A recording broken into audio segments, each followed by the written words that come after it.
Story appears ordinary till you see the core side of it. And what you're looking for is the story behind the news. We bring it to you from Lagos, the commercial capital of Nigeria. Giving you all sides and political stories round the clock. Every detail from the start line to the final whistle.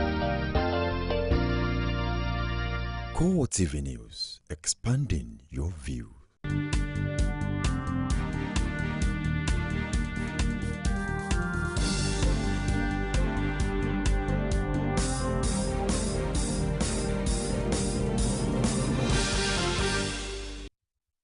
Hello and welcome to CoreTV Primetime News. I am Gift Ogete.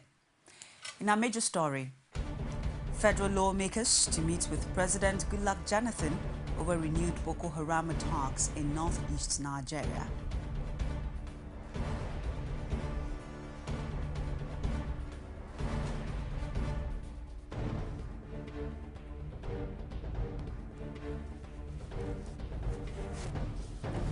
Also in this program, Northern Elders Council endorses Jonathan's re-election bid as Southwest APC vows to wrest power from PDP in 2015.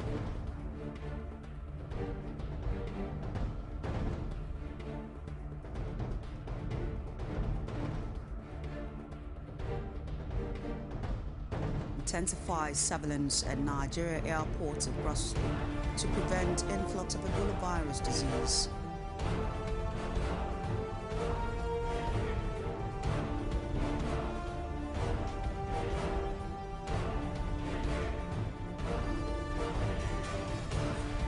And outside Nigeria, skepticisms trail Russia's ceasefire announcements for Ukraine.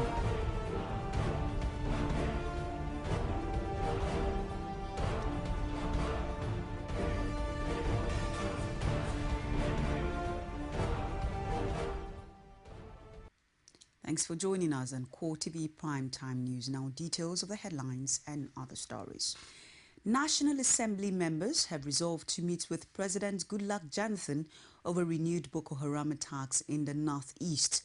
The decision was taken at a 5-hour-long closed-door meeting in Abuja between the Senate and House of Representatives Joint Committee on Defense and the Chief of Defense Staff, Alex Bade. Chairman of the Senate Committee on Defense, George Sekibo, revealed after the meeting that the CDS insisted that the armed forces were in control of the security situation in the region. He ordered that the defense chief dismissed recent claims that the insurgents were in control of several towns.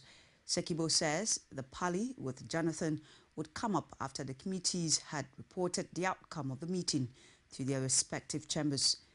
His House of Representatives counterpart, Bashir Adamu, revealed that 300 billion naira, not 1 trillion naira, was budgeted for the military this year.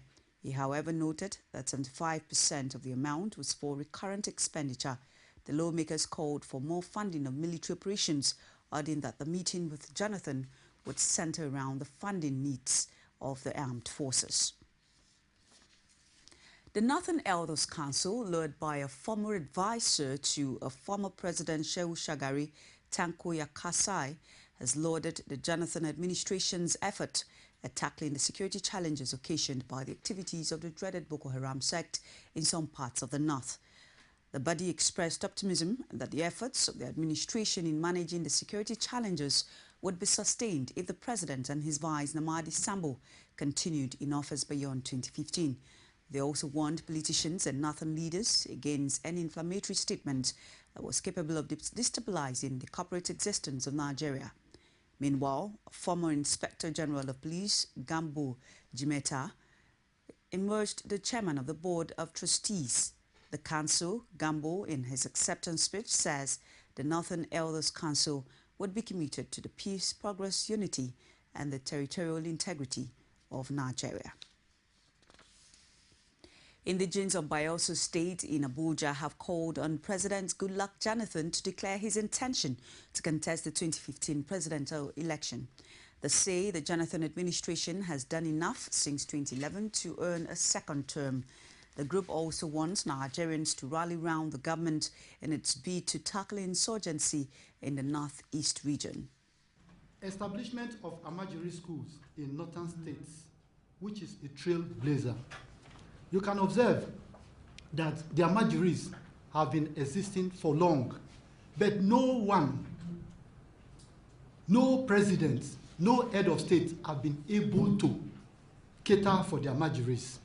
They see them going hand in plate, begging for money.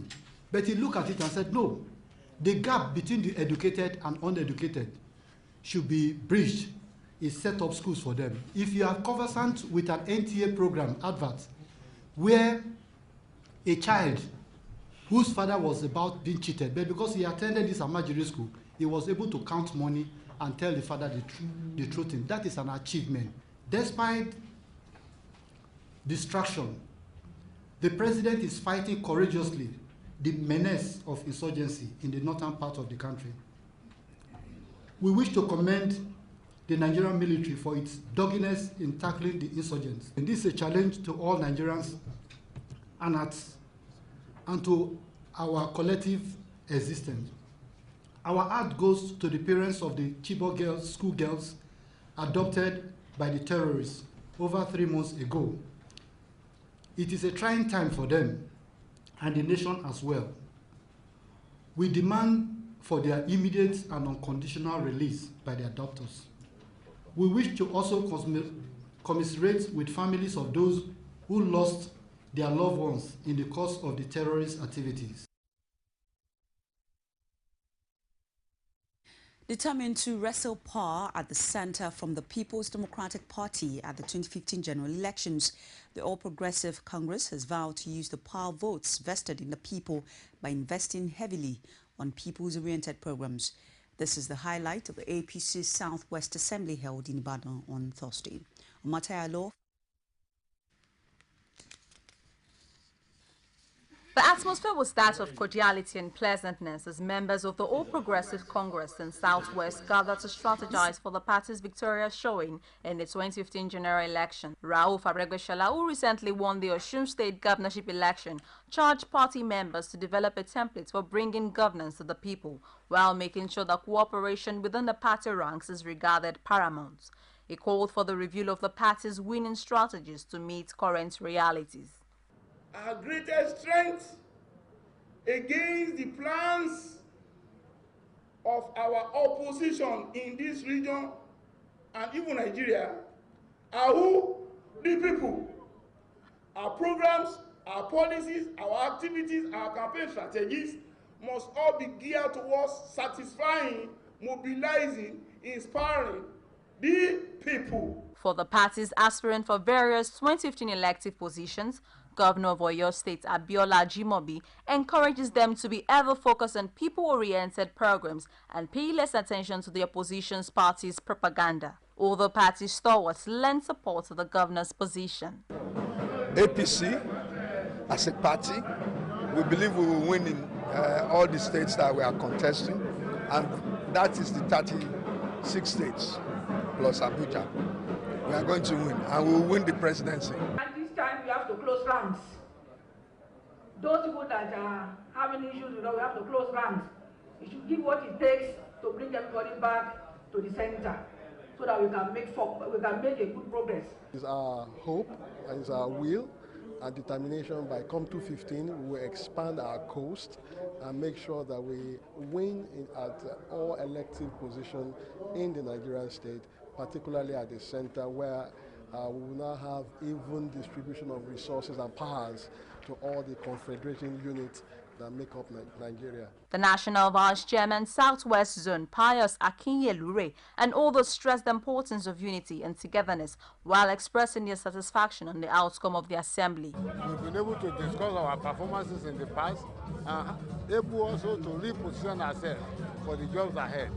And again, re-energizing our people to get ready for the fight ahead. It is an opportunity also to be in the midst of where issues are being reviewed for the main purpose of getting it better. With so much determination to be successful at the 2015 elections, the All Progressives Congress have reached conclusions, but only time can tell if these decisions will translate to favorable results during the 2015 polls. Omotayo Alo, CoreTV News, Ibadan.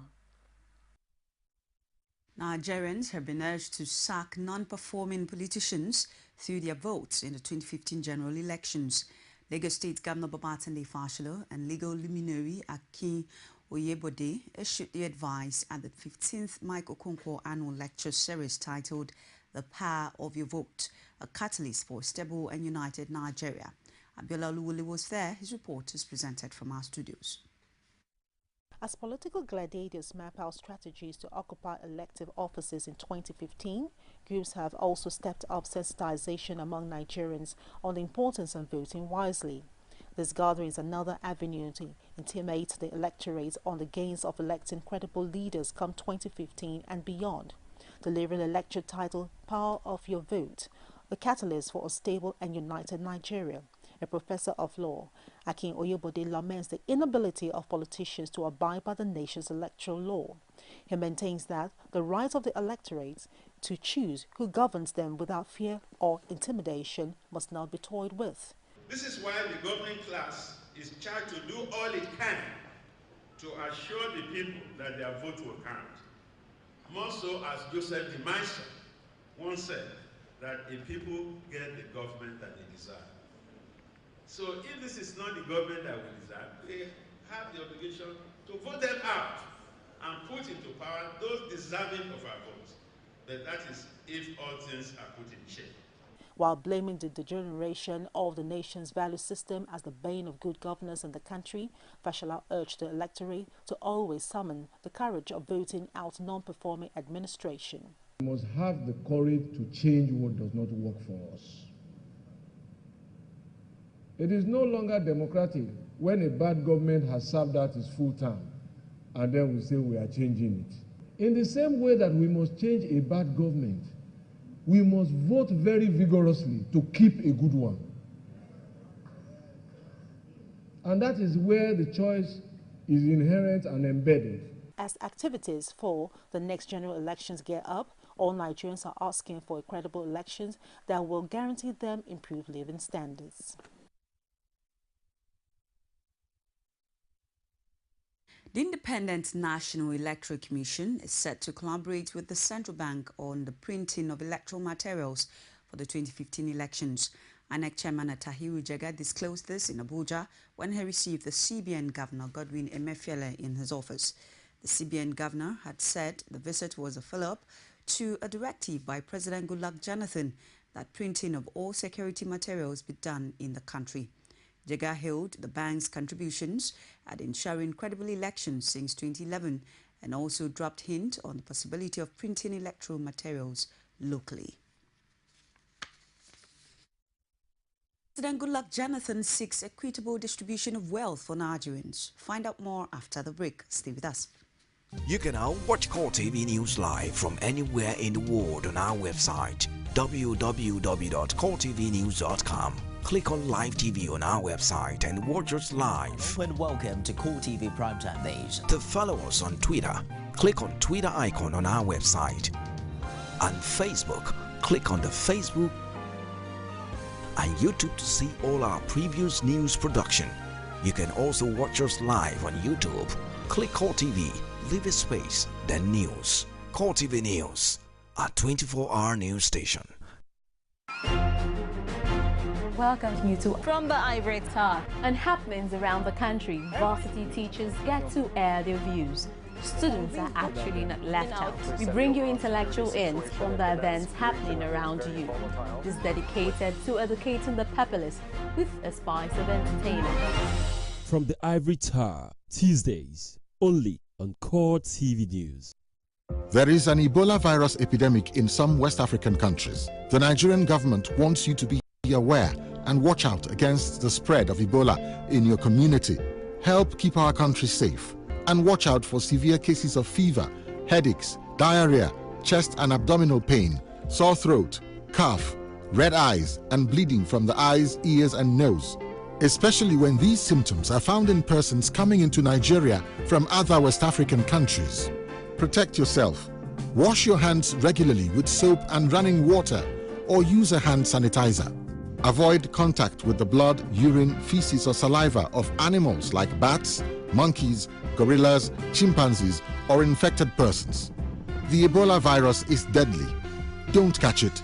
Don't spread it. This message is brought to you by the Federal Ministry.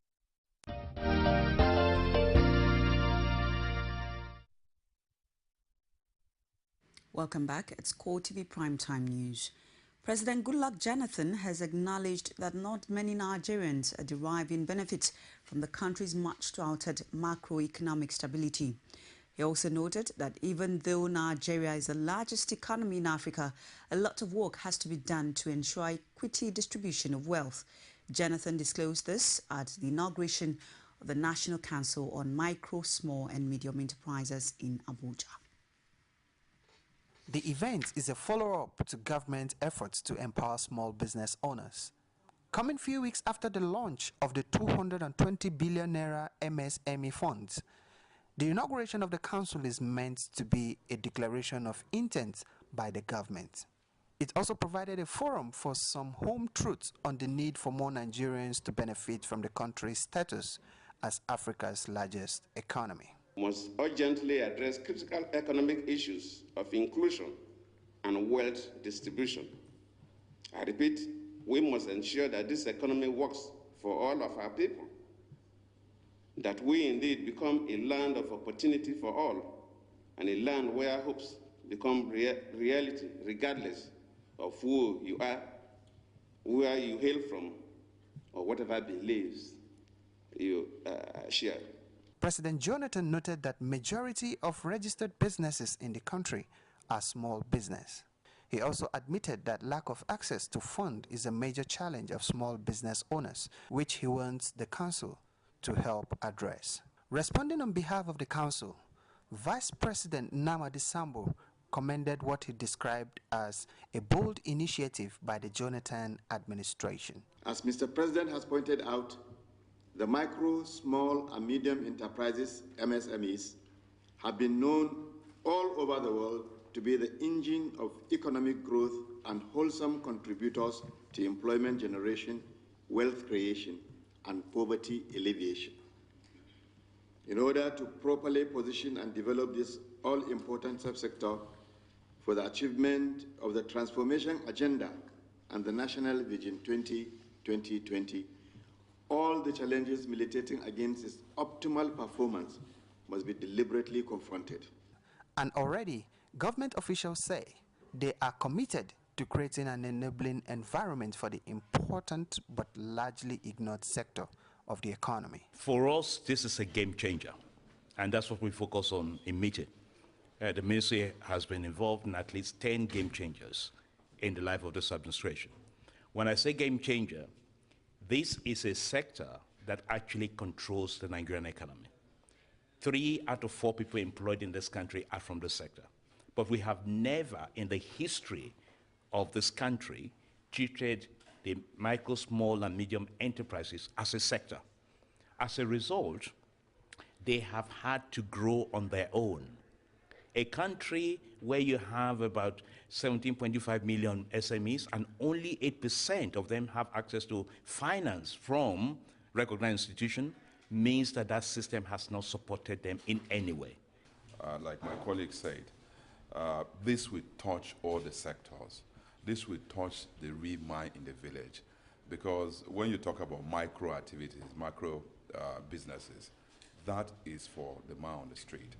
And so what the president is doing today just shows that, yeah, the president is very concerned about the issues that touches and concerns the real man on the street. I think with this, of course, the economy will be developed, because when we create wealth for our people, we will develop our economy. And micro, small, and medium-scale enterprises are truly the engine room. They are catalysts for economic development. The council headed by Vice President Namadi Sambo is expected to help address the difficulties many small businesses face in accessing funds. It is also expected to coordinate with similar councils at state levels, and already 10 states have set up similar structures. Nigeria's health authorities have laid rumors of Ebola virus disease in Kaduna State to rest.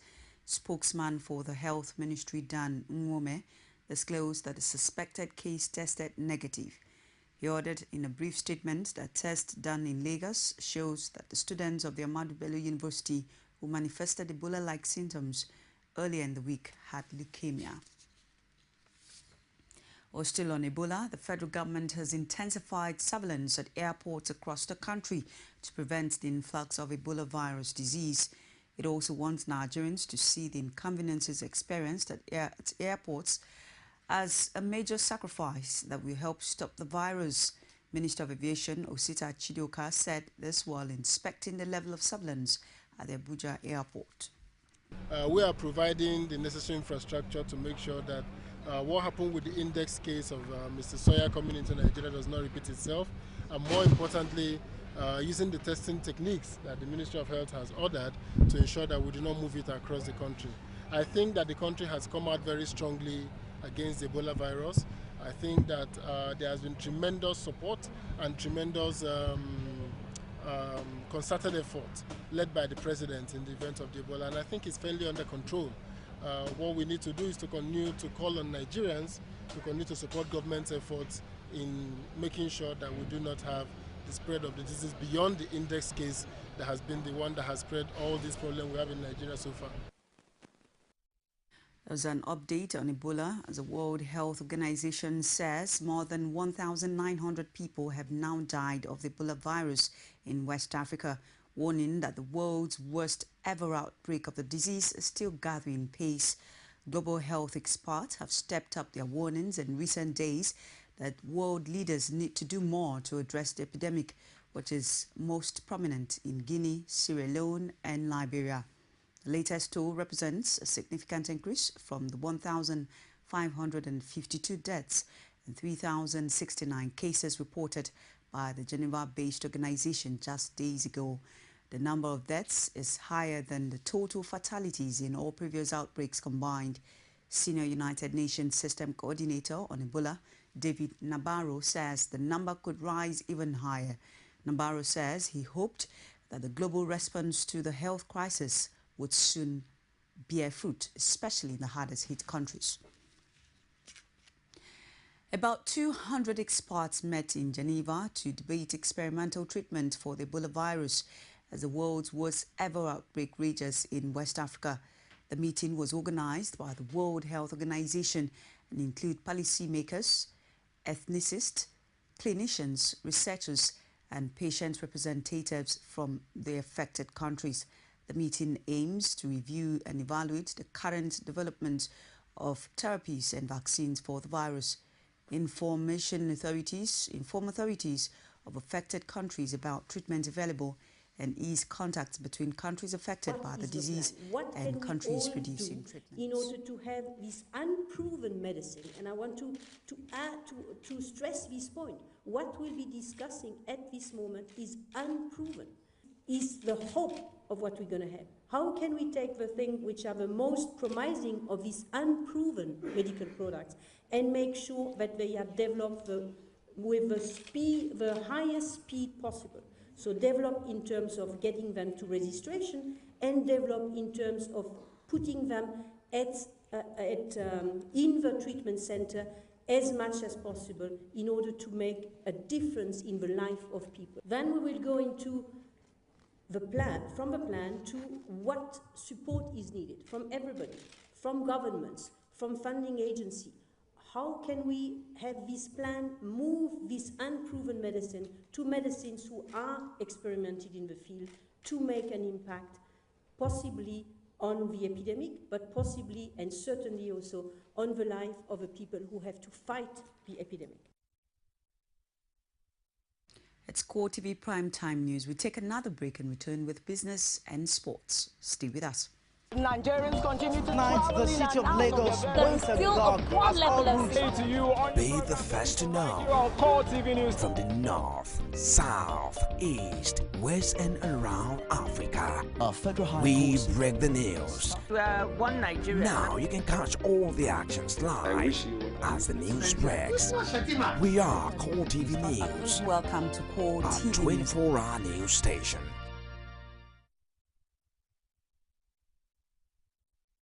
You can now watch CoreTV News live from anywhere in the world on our website, www.coretvnews.com. Click on Live TV on our website and watch us live. And welcome to CoreTV Primetime News. To follow us on Twitter, click on Twitter icon on our website. And Facebook, click on the Facebook and YouTube to see all our previous news production. You can also watch us live on YouTube. Click CoreTV, leave a space, then news. CoreTV News, a 24-hour news station.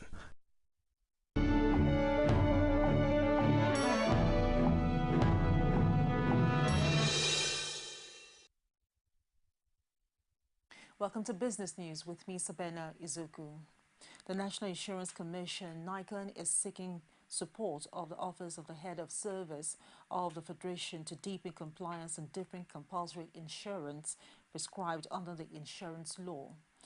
Chairman of the Governing Board of NICON, Chibudom Uche, made this remark during a courtesy call to the Head of Service of the Federation, Daladi Kifasi, in his office in Abuja. The Commission believes that full compliance by the federal government in ensuring the life of its workforce, as well as assets and property of government, will serve as points of reference to encourage private sector compliance as it relates to the group life insurance scheme for federal workers. He requests for the head of service to look into the issue of insurance of federal government assets and property, noting that insurance of public buildings under which the federal government building falls into is compulsory under the Insurance Act of 2003 and NICOM Act of 1997.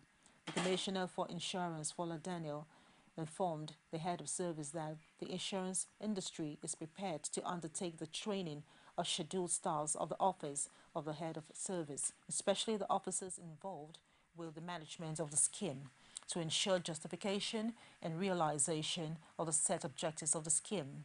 The industry will also provide specific preventive health training for members of the scheme based on outcome of the information gathered from the experience analysis of the data in their possession and the enlightenment of scheme members who were close to retirement or financial planning. He promised that his office will remain transparent but strict in subsequent bidding and selection processes to appoint brokers and underwriters for the group life insurance scheme for federal workers. The Nigerian federal government overall bond market has returned 14.04% yet to date. In the same period, short-term bonds returned 13.1%, while long-term bonds returned 20.01%. The significant return is due to both price appreciation of the federal government bonds and the coupon returns. Driven by a stable macroeconomic outlook, the perceived lesser risk of investing in bonds are opposed to equities. The federal government bonds have had strong demands. Demand is continuing to be driven by the inclusion of Nigeria's 10-year bond in the JP Morgan Benchmark Emerging Market Index series. Nigeria already has 3 other bonds listed in the index. In the medium to long term, expect a favorable macroeconomics, especially a rate cut and moderate inflation, would continue to sustain demands for the government's public debt.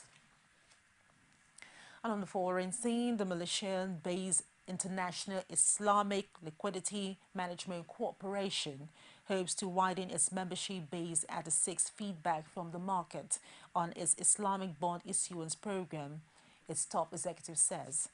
The Islamic Liquidity Management Corporation launched its short-term SICOC program in August last year, aiming to meet a shortage of highly liquid investment-grade financial instruments which Islamic banks can use to manage their short-term funding needs.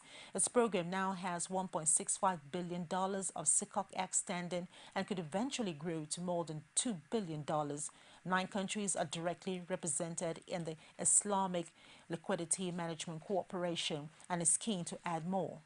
The International Islamic Liquidity Management Corporation is a consortium of central bank and monetary agencies from Indonesia, Kuwait, Luxembourg, Mauritius, Qatar, Malaysia, Nigeria, Turkey, and the United Arab Emirates, as well as Jeddah-based Islamic Development Bank. In April last year, Saudi Arabia had left the International Islamic Liquidity Management Corporation. The reason for Saudi Arabia's departure were not disclosed. It has also lengthened maturities by auctioning $400 million worth of 6-month sukuk.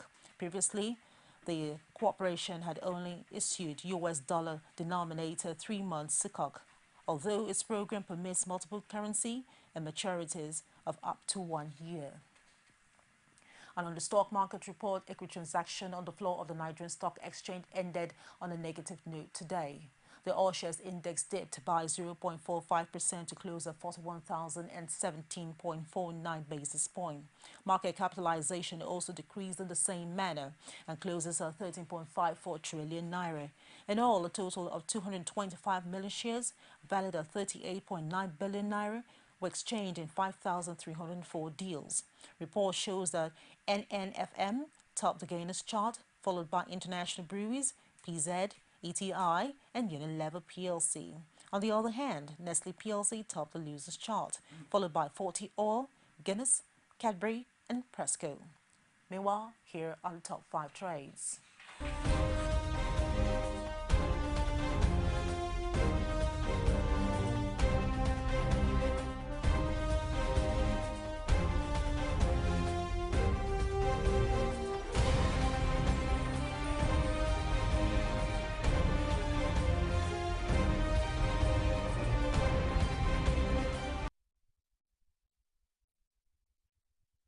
And that's it on business news. Coming up next is sport news with Brownson Uwana. Please stay with us. You can now watch CoreTV News live from anywhere in the world on our website www.coretvnews.com. Click on Live TV on our website and watch us live. And welcome to CoreTV Primetime News. To follow us on Twitter, click on Twitter icon on our website. On Facebook, click on the Facebook and YouTube to see all our previous news production. You can also watch us live on YouTube. Click CoreTV, leave a space, then News. CoreTV News, our 24-hour news station.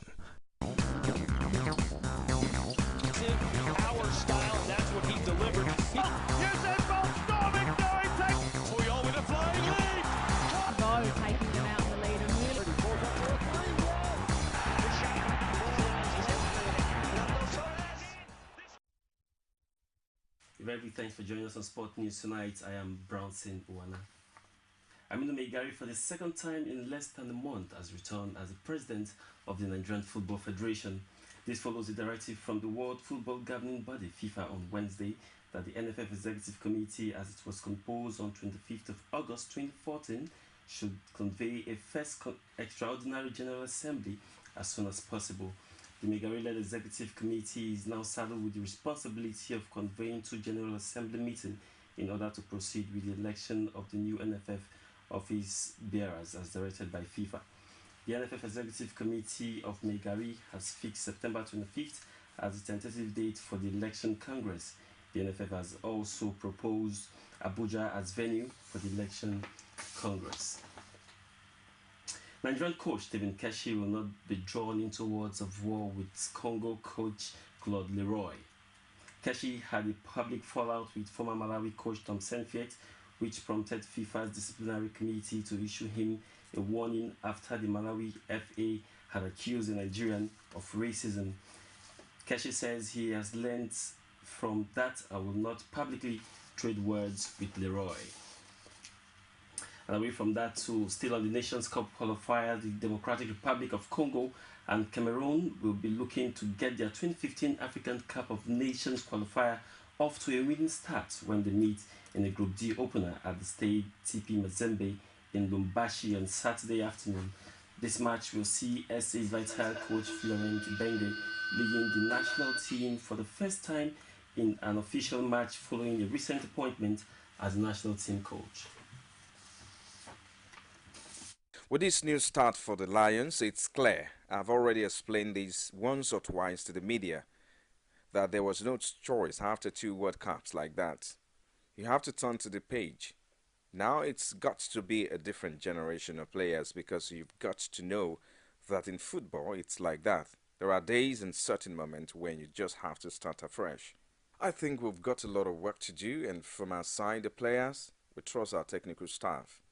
If they have been invited certain players here, that means they have potential skill to bring to the national side. I think that with these skills, if we work as a team, we know we don't have any Messi here. We don't have any Ronaldo. We know we have Cameroon players and we fight together, and I'm convinced that with that, we have the potential to qualify. Finally, on Sport News tonight, British and Murray said he was disappointed that Novak Djokovic proved physically stronger than him in the US Open quarter-final defeat.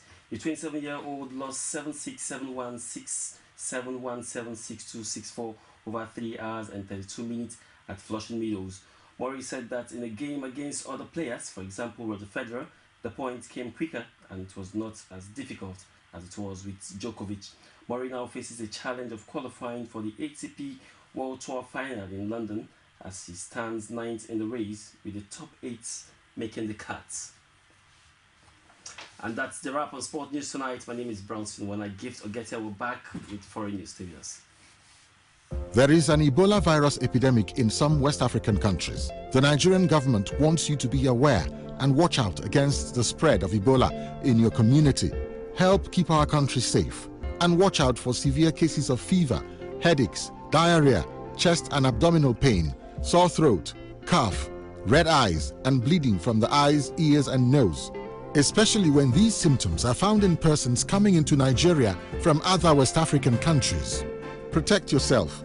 Wash your hands regularly with soap and running water or use a hand sanitizer. Avoid contact with the blood, urine, feces or saliva of animals like bats, monkeys, gorillas, chimpanzees or infected persons. The Ebola virus is deadly. Don't catch it. Don't spread it. This message is brought to you by the Federal Ministry. You can now watch CoreTV News live from anywhere in the world on our website www.coretvnews.com. Click on Live TV on our website and watch us live. And welcome to CoreTV Primetime Days. To follow us on Twitter, click on Twitter icon on our website. And Facebook, click on the Facebook and YouTube to see all our previous news production. You can also watch us live on YouTube.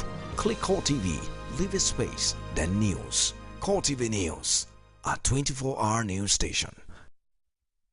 It's CoreTV Primetime News. Russian President Vladimir Putin's surprise announcement of a ceasefire plan for Ukraine has been greeted with widespread skepticism, with suspicions still running deep in Kiev and the West over Moscow's true motives.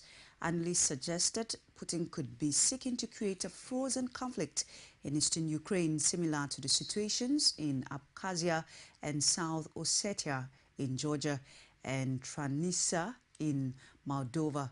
Putin's aim, some analysts believe, is to keep Kiev's pro-Western leaders permanently off balance, thwarting their drive to join NATO and keeping eastern Ukraine's huge industrial base dependent on Russian trade.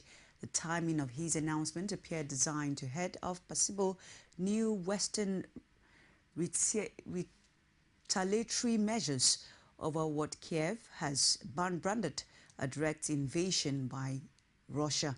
Kiev and the West reacted with alarm after NATO reported last week that Russia had funneled troops and heavy weapons to support pro-Kremlin rebels in a counteroffensive that has significantly turned the tide of the 5-month conflict. Australia's Prime Minister Tony Abbott has hailed a uranium deal he is due to sign with India as a sign of trust following a long-standing ban on selling the fuel to the nuclear-armed nation amid proliferation fears. Abbott is expected to sign the agreement following uranium sales to India when he meets the new Prime Minister Narendra Modi, a fellow conservative, in Delhi during a visit aimed at boosting trade ties between the two countries. Australia, the world's third biggest uranium producer, had previously ruled out such exports to energy-starved India because it has not signed the Nuclear Non-Proliferation Treaty. Abbott stressed that his government has now received the necessary commitment from New Delhi about only using the aura for its civilian nuclear program. Both India and its neighboring rival Pakistan are nuclear-armed, along with Israel and North Korea, and they are the only countries not signed up to the Non-Proliferation Treaty to prevent the spread of nuclear weapons. That's been our show for tonight. On behalf of the entire news crew, I am Gift Ogete, wishing you a peaceful good night rest. Good night.